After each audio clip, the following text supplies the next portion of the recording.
Tudo bem com vocês, pessoal? Eu espero que sim. Obrigado, Mauro. Antes de começar o estudo, eu gostaria de aproveitar que nós tivemos esta noite uma cristoincidência. Isso não é comum de eu passar estudo. Da minha esposa está fazendo aniversário. Provérbios 31:10 diz uma esposa, não precisam abrir. Uma esposa exemplar, feliz quem encontra, é mais valiosa que os rubis. Quero prestar uma singela homenagem à minha esposa, companheira de ministério, tem me acompanhado, me suportado, né? Abriu mão também de muitas coisas para a gente estar junto e servindo ao Senhor. Sou grato pela tua vida, te amo, meu amor, e que Deus nos conceda aí longos anos juntos. Obrigado pela tua parceria, tá? Pessoal, obrigado.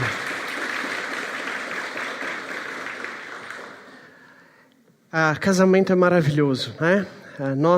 Deus uniu duas pessoas imperfeitas, mas debaixo da vontade dele, conseguem prosseguir amando um ao outro, compreendendo um ao outro. É por isso que Deus nos chamou. O estudo de hoje, pessoal, a fidelidade não nos protege de desânimo na vida cristã.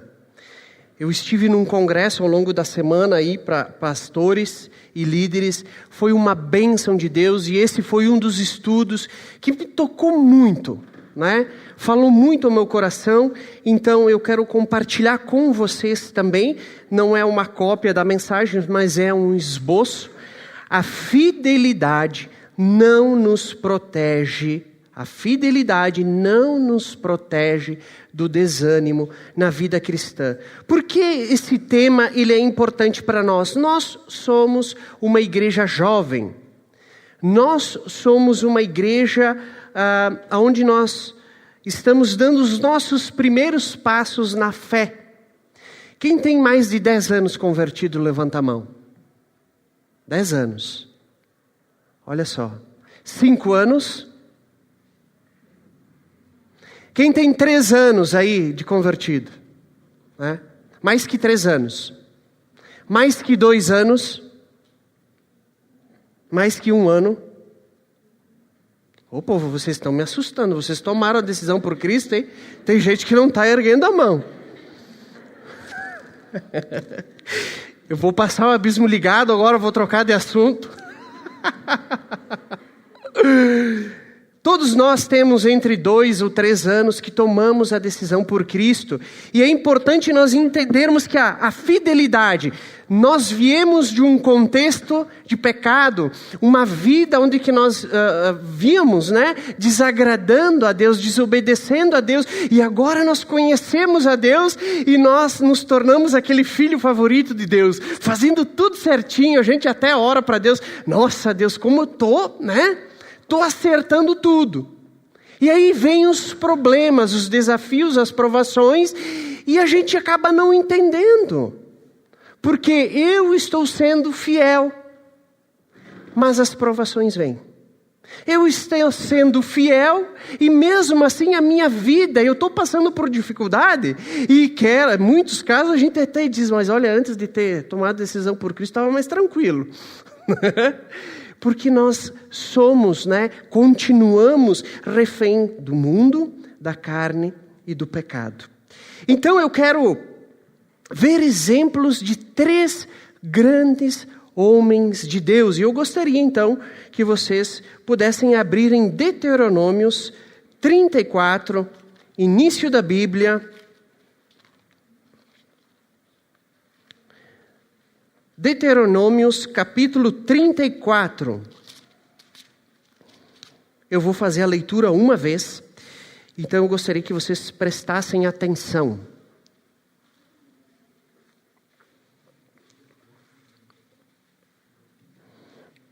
Deuteronômios 34, nós vamos do verso 1 ao 6.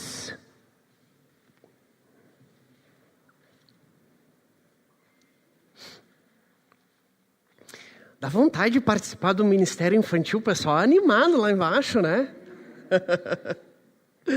Que bom, que bom. A alegria vem de Deus. Deuteronômios 34, nós vamos do verso 1 ao 6. Antes de nós fazermos a leitura da palavra, vamos orar? Tenha sua Bíblia aberta aí. Amado Deus, nós queremos, Senhor Jesus, entrar na Tua presença, Pai, e reconhecer que somos pecadores, limitados, e reconhecemos que a Tua palavra é santa, viva e eficaz, Senhor Jesus. Pai amado, nós te pedimos que o Senhor, Deus, venha ao nosso encontro por meio da Tua palavra essa noite, edifique a nossa vida, transforme a nossa vida, Senhor Deus, que nós possamos ser impactados, Senhor, pela vida desses 3 grandes homens usados por Ti, Senhor Jesus. Tire e remova qualquer preocupação, Pai amado, do nosso coração, que nós possamos ter, Pai, o nosso coração, a nossa mente voltadas para a Tua palavra, Senhor Deus. Que eu seja fiel, Pai, às Tuas palavras, Senhor. Que da minha boca, Senhor, saiam só palavras, Senhor, dirigidas por Ti, Senhor. Me conduz, Pai, me conduz, Senhor Deus, nesta noite. E edifica o Teu corpo, Senhor, em nome de Jesus. Amém. Amém. Vamos à leitura? Então, das campinas de Moabe, Moisés subiu ao Monte Nebo, ao topo do Pisga, em frente de Jericó. Ali o Senhor lhe mostrou a terra toda, de Gileade a Adã, toda a região de Neftali, o território de Efraim e Manassés, toda a terra de Judá até o mar ocidental e o Neguebe, toda a região que vai do vale de Jericó, a cidade das palmeiras até Zoar. E o Senhor lhe disse: esta é a terra que prometi sobre juramento a Abraão, a Isaque e a Jacó, quando lhes disse: eu a darei a seus descendentes. Permiti que você a visse com seus próprios olhos, mas você não atravessará o rio, não entrará nela. Moisés, o servo do Senhor, morreu ali, em Moabe, como o Senhor dissera. Ele o sepultou em Moabe, no vale que fica diante de Bet-peor. Mas até hoje ninguém sabe onde está localizado o seu túmulo. Vamos agora para a 1 Reis. Esse é o final da história, final do ministério de Moisés. Agora, algumas páginas adiante, nós vamos em 1 Reis, versículo 19. Gravem a história, fiquem com a história na mente de vocês. 1 Reis 19. 1 Reis, capítulo 19, versículo 1 ao 4. Nós vamos falar sobre o profeta Elias. Vamos à leitura? Ora, Acabe contou a Jezabel tudo o que Elias tinha feito e como havia matado todos aqueles profetas à espada.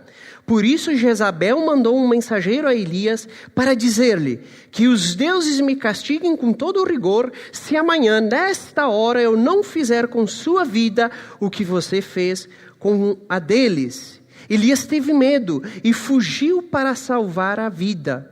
Em Berseba, de Judá, ele deixou o seu servo e entrou no deserto, caminhando um dia.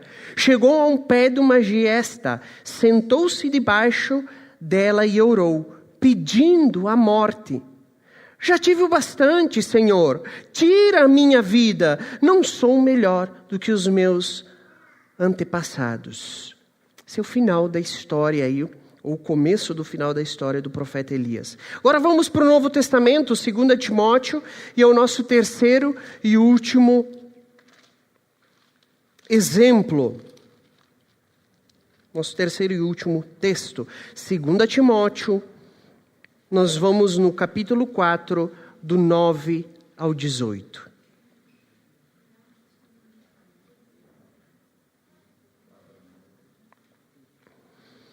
Segunda Timóteo, capítulo 4, dos versos 9 ao 18.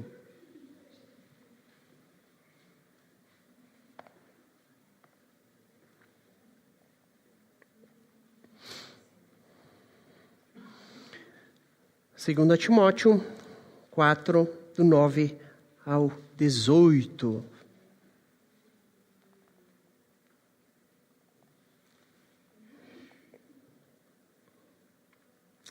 Diz o seguinte: procure vir logo ao meu encontro, pois Demas, amando este mundo, abandonou-me e foi para Tessalônica. Aqui é Paulo falando, tá? Crescente foi para a Galácia e Tito para Dalmácia.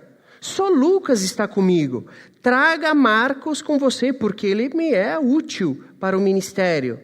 Envie Tico a Éfeso. Quanto a você, quando você vier, traga a capa que deixei na casa de Carpo, em Trode, e os meus livros, especialmente os pergaminhos. Alexandre, o ferreiro, causou-me muitos males. O Senhor lhe dará retribuição pelo que fez. Previna-se contra ele, porque se opôs fortemente às nossas palavras. Na minha primeira defesa, ninguém apareceu para me apoiar. Todos me abandonaram. Que isso não lhe seja cobrado, mas o Senhor permaneceu ao meu lado e me deu forças para que por mim a mensagem fosse plenamente proclamada e todos os gentios a ouvissem. E eu fui libertado da boca do leão. O Senhor me livrará de toda obra maligna e me levará a salvo para o seu reino celestial. A ele seja a glória para todo sempre. Amém. Pessoal, nós lemos passagens do final do ministério de 3 grandes homens. Abri um parêntese, pessoal. Leiam a Bíblia. Nós precisamos conhecer essas histórias. Nem que por cima, mas nós precisamos ler a Bíblia. Nós somos cristãos. Essa é a palavra de Deus que foi deixada por nós. Então nós devemos ler a Bíblia. Se nós temos dificuldade para ler, hoje tem aplicativos que nós podemos ouvir. Você coloca o fonezinho de ouvido e você ouve a palavra de Deus. Mas quem pode? Leia, pessoal, leia. Moisés e Elias, eles resumem a lei e os profetas do Antigo Testamento.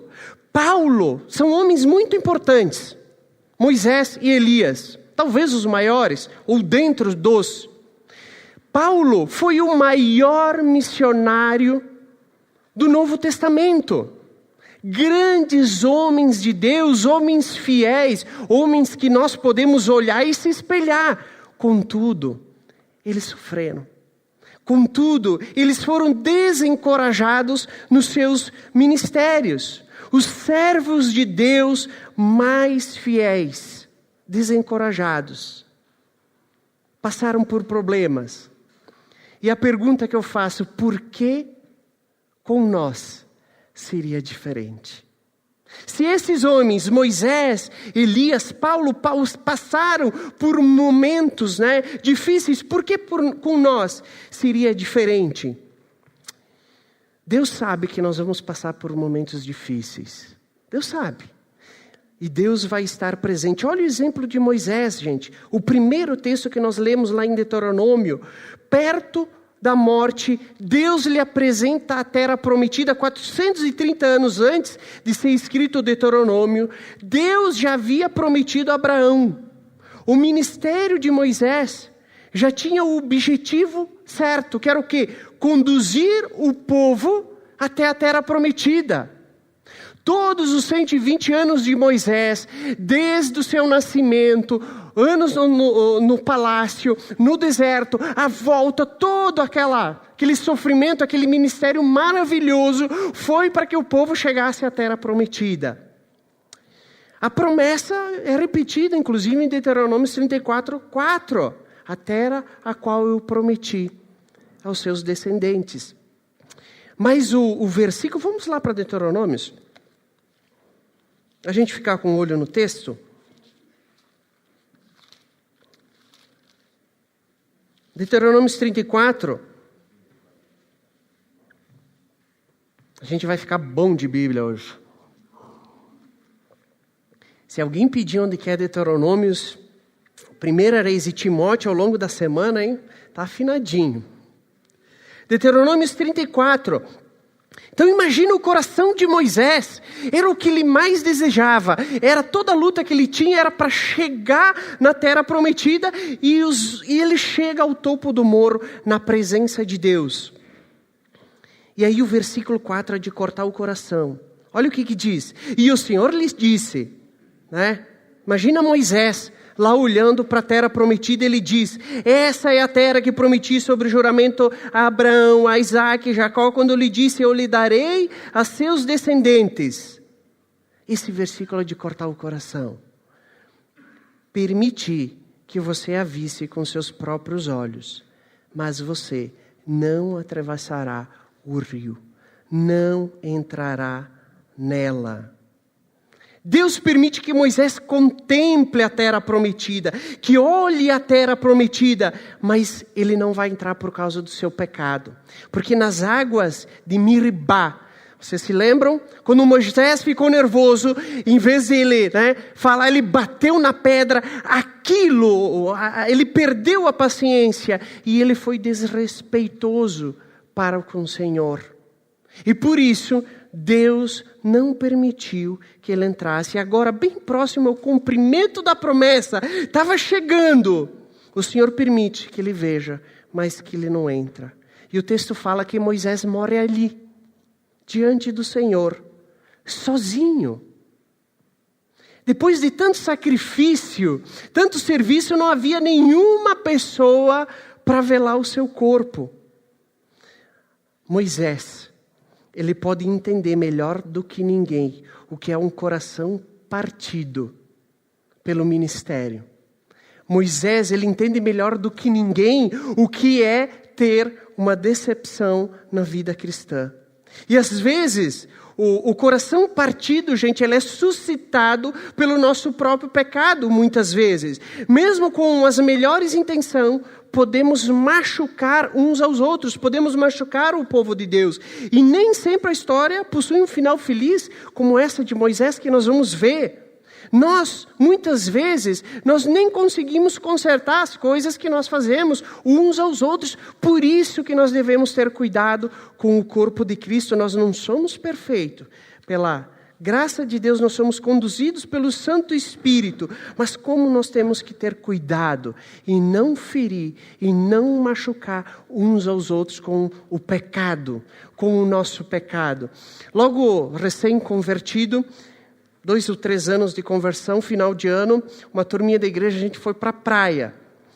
E pela bênção de Deus, nós lá na praia encontramos o outro grupinho da igreja. Misericórdia. A nossa turminha era uma turminha mais, jovens, gente, convertidos. Nós estávamos com uma caixinha de cerveja lá, bebendo. E corre para cá e brinca, apronta, e tinha cerveja no meio, e aí tá, beleza. Fica um clima meio complicado. Quando eu volto, das férias, começa então o ano, já tinha um burburinho. O Diogo, aquela gurizada, enchendo a cara, praia.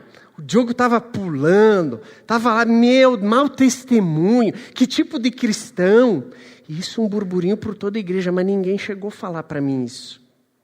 Eu fiquei tão triste, gente, tão amargurado. Isso impactou de tal maneira que eu estava prestes a abandonar a igreja, prestes a desistir. Porque a igreja que eu tanto amava, quando eu conheci o povo de Deus, eu pensava que eram perfeitos. Sabe, aquela coisa maravilhosa, eu digo, o pessoal aqui nunca era. Aquela coisa linda, e eu me decepcionei com esse povo. E aí eu me lembro que 2 ou 3 meses depois, de passado assim, eu estava meio que não ia mais para a igreja. Eu me lembro até hoje, na sala de casa, a pessoa que me discipulava, ela veio lá, e aí, Diogo, o que está acontecendo? E eu comecei a chorar. E aí as coisas foram reatadas. Então um pecado duplo, meu, da bebida. Realmente eu me passei, tenho que reconhecer, pequei. Não é pecado beber, o abuso gente. O abuso da bebida é. E o pecado daqueles irmãos que estavam lá e que na boa intenção não vieram até mim conversar no particular. Começaram a comentar. Ih, ó lá, ó, o bebum, ó. Cuidado, porque nós podemos ferir uns aos outros. Isso não é coisa de Deus, né? E foi assim com Moisés e com o povo. E Elias, no capítulo 18 lá, de 1 Reis, Elias tem uma grande vitória sobre os profetas de Baal. Uma vitória tão surpreendente que ele achou que havia um despertamento em Israel. Vocês lembram dessa história? Talvez o ponto máximo do ministério de Elias. Vocês lembram dos profetas que não havia chuva? Vai lá os profetas de Baal, vai lá Elias, faz um altar, coloca a ovelhinha e diz, joga água aí. Pode jogar mais água aí, vocês vão ver que esse negócio vai pegar fogo. Elias estava assim, se achando o cara, o profeta. E vai lá e Deus faz o negócio pegar fogo. E Elias está, é o cara. Agora Israel, imagina vocês, Israel vê toda essa situação, o que vai acontecer? O povo vai se voltar para Deus, o povo vai se converter. Abrindo parênteses, cuidado com a igreja que só promete milagre. Cuidado, porque milagre não converte ninguém. O primeiro e maior milagre que pode acontecer na nossa vida é a conversão. Fecha parênteses. Deus havia se mostrado de maneira miraculosa por aquele povo, gente. Contudo, a transição do capítulo seguinte, aí do 18, Elias foi para Jezreel, achando que o avivamento ia acontecer. Ali na capital, ele diz, agora sim, esse povo vai se converter. E ali Elias, pela primeira vez, pede para morrer. Seria ele um covarde? Não. Mas o que desencorajou tanto quando Jezabel ameaçou ele? Ele achou que, por causa do milagre no Monte Carmelo, as pessoas voltariam para Deus e que o nome de Deus seria glorificado de novo. Apesar da sua fidelidade, da sua bravura, ele viu que Israel não se convertia. Israel presenciou toda aquela situação e não se converteu. Então ele apenas pede para dormir. Caminha um dia em direção do deserto, sente e diz, Deus, acabou. Puxa a minha fichinha aí, talvez o Senhor tenha ali programado mais uns anos, mas eu quero agora. Pode puxar. Ele não queria mais saber.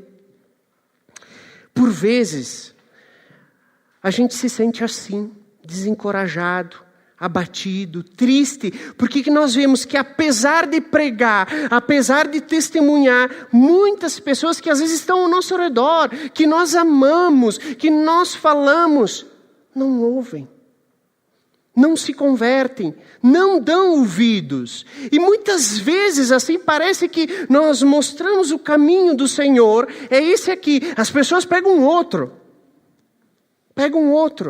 E a gente se sente triste, a gente se sente abalado, a gente se sente desencorajado, a ponto de cogitar a possibilidade de desistir. Contudo, nós devemos descansar em Cristo. Porque apesar de nós ficarmos de coração partido, devemos confiar que Deus faz o melhor. E faz o melhor para a sua glória.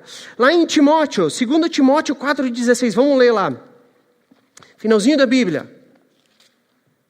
Fiquem tranquilos, tá? Eu programei o estudo para 35 minutos. 2 Timóteo 4,16. Alguém gostaria de ler o verso 16? Só dá um minutinho aí todo mundo achar. Alguém gostaria? A Marina quer ler.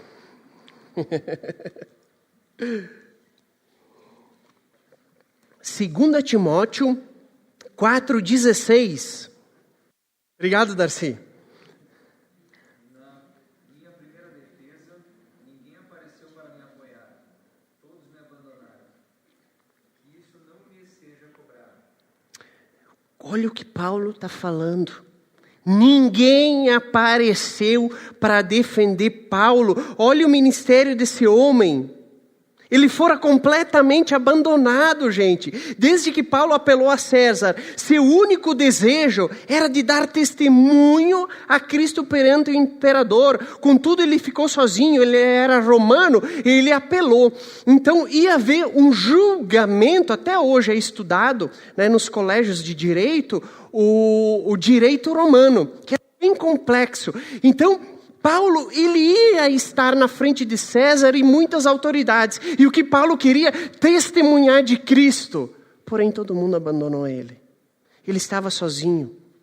Antes de ser derramado como sacrifício, antes de morrer, Paulo estava pregando sozinho. Paulo estava pregando sozinho. Uns fazendo um trabalho fiel aí, em outra parte, outros, e a maioria, apenas com medo de ser associado a Paulo. Esta é uma passagem triste, gente. É possível, né, que nós chegamos ao ponto da caminhada com Cristo, nos ministérios, na nossa família, que muitos vão abandonar a gente. Porque nós tomamos a decisão por Cristo. Muitos podem virar as costas. Eu nasci num bairro do interior, Tamandaré, né? Se alguém conhece, eu acho que nem no mapa tá. E nós tínhamos a turminha que se criava junto, a turminha que jogava taco. Então, nós criamos uma amizade, aquela turma da rua. E nós tínhamos um time de futebol 11. E uma amizade, assim, nós nos encontrávamos quase diariamente. Quando eu torno cristão, aquele mundo para mim era uma coisa diferente. Eu parei de frequentar. Meus amigos me abandonaram. Eu lembro de um dia eu estar chegando na Copa, né? No salão lá do bairro. E aí os meus amigos dizendo, ih, chegou o pastorzinho. Eu nem era pastor ainda, gente. Chegou o cristão. Me abandonaram. Sabe como eu me senti? Abandonado. Eu me senti rejeitado. E a vontade de dizer, pô, Deus, não dá, vou largar tudo.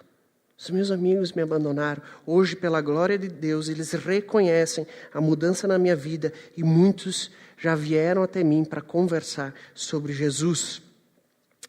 Então, gente, fidelidade não é a garantia contra desencorajamento.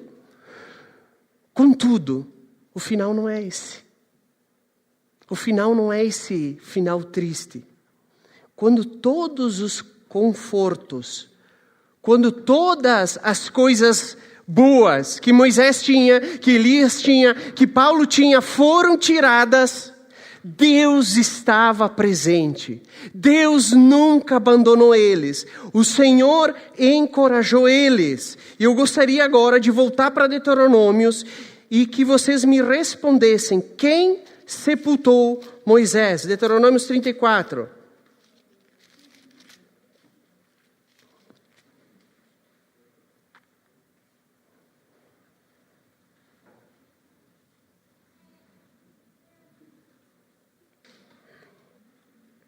Deuteronômios 34, versículo 6.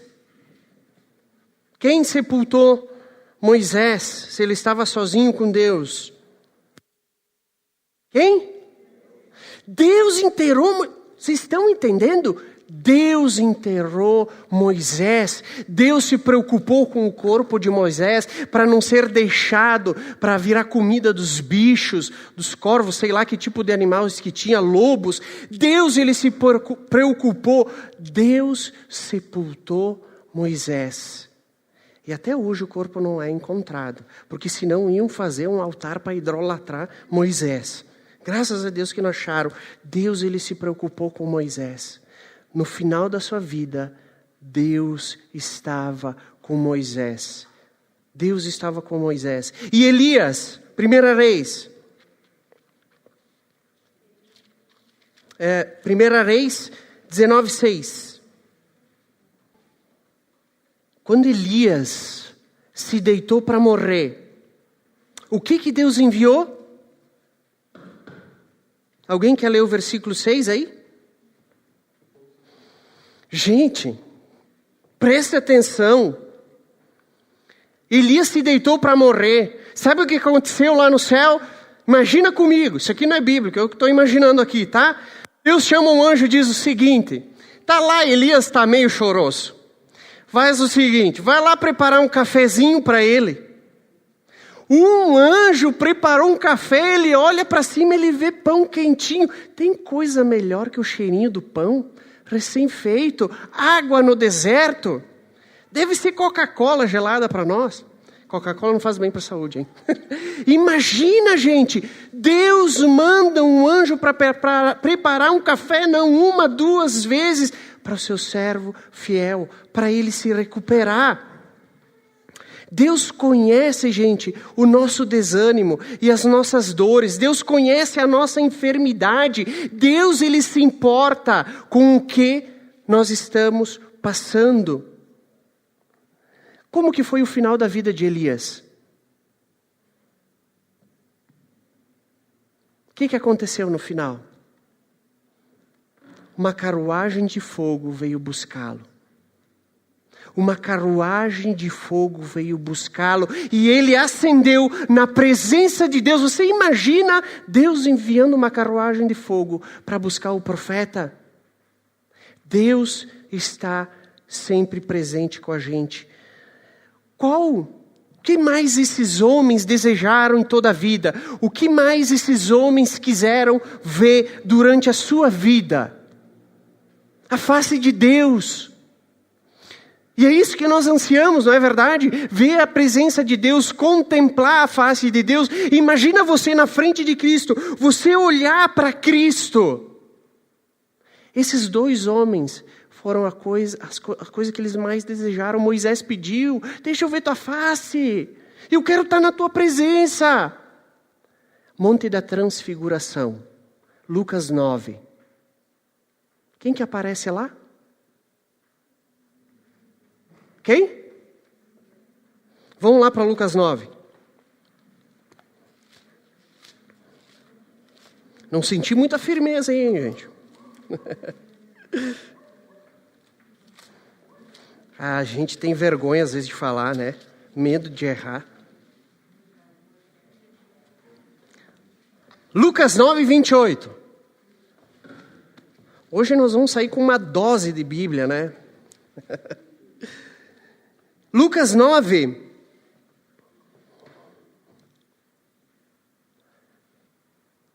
Lucas 9, olha só, gente, olha para essa passagem.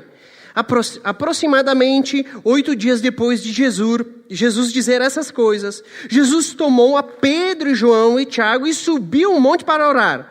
Enquanto orava, a aparência do seu rosto se transformou e suas roupas ficaram alvas e resplandecentes, como o brilho de um relâmpago. Surgiu 2 homens que começaram a conversar com Jesus. Eram Moisés e Elias. Apareceram em glorioso esplendor e falavam sobre a partida de Jesus. O que eles mais desejavam? Ver a glória de Deus, ver a face de Deus. Eles viram a face de Cristo e conversavam sobre o ministério de Cristo. Valeu ou não valeu a pena? Valeu ou não valeu a pena passar por isso? E Paulo, 2 Timóteo 4,17. (4:17)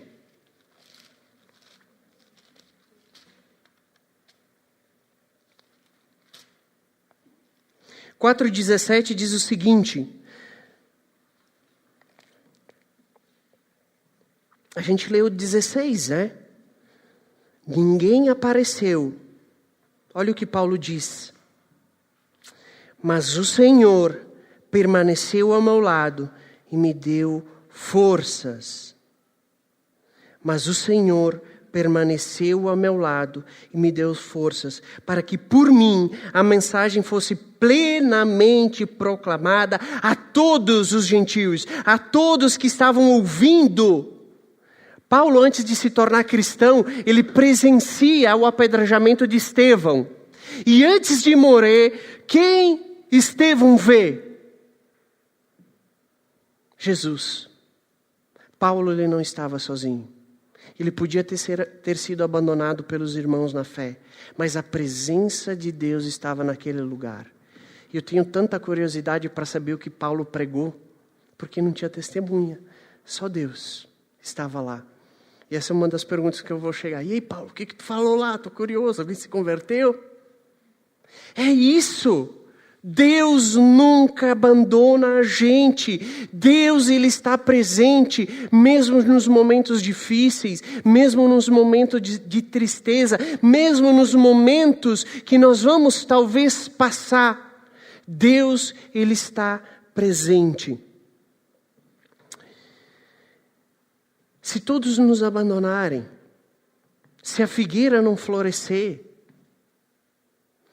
se eu tiver problemas, se eu tiver uma doença, se vier crise, se vier Covid, o Senhor vai estar presente. Porque quando nós olhamos para a nossa fidelidade, e nós olhamos para Deus e dizemos, Deus, Tu me recompensa, a gente vai se frustrar. E a gente vai se desviar. Porque Deus, Ele prometeu algo muito maior. Algo que a gente não pode imaginar. E que nós vamos ser surpreendidos. Mas isso não é aqui. Isso não é agora.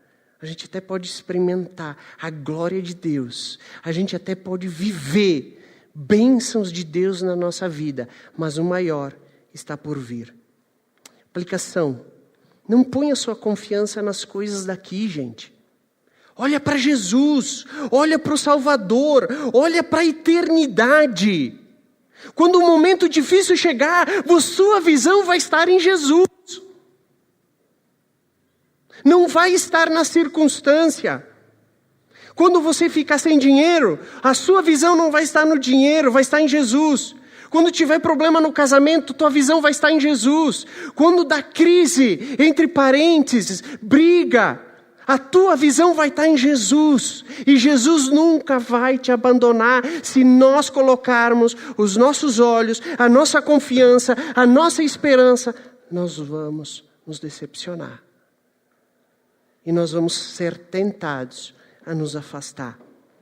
Se você se sente abatido e abandonado, saiba que Deus não o deixará, mas ficará a seu lado até o fim. Vamos orar?